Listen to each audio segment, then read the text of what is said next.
when the Japanese came back to the city, that was sort of the main focus of people who were interested in civil rights. And there was this group formed, the Civic Unity Committee.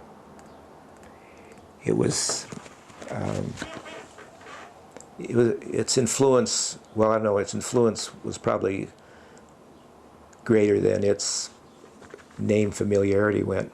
Mm-hmm. But then later, as I recall, it sort of evolved into the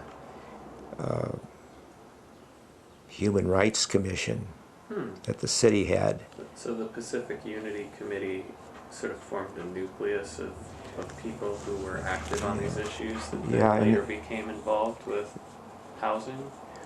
Well, with a variety of issues. They didn't have any really great impact. There was, but they performed a necessary service at the time, maybe laying the groundwork for later developments. There was this group then called Christian Friends for Racial Equality that was active in the late 40s, early 50s.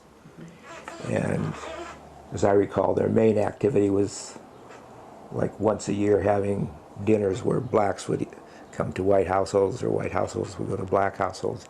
But it was sort of a upper crusty sort of thing. And to me, as a member of a Pentecostal church in those days, it seemed that in terms of real integration, there was more of it at that among lower socioeconomic groups who were of Pentecostal or Evangelical persuasion. And a lot of people have doubted this, and because they think of white Pentecostals as rednecks, and indeed a good many of them were. But of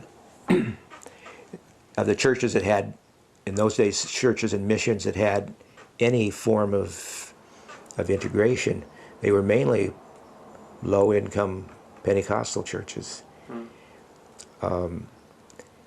So I think it was in the late 40s, early 50s, the state finally passed its first anti-discrimination law. And the white guy who headed it, his name Mansfield, he was from an evangelical church. But he was very mild-mannered. I mean, he was so concerned about making everybody happier, doing things slow, taking it easy, that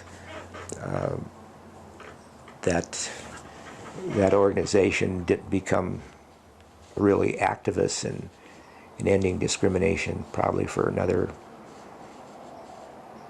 10 or 15 years.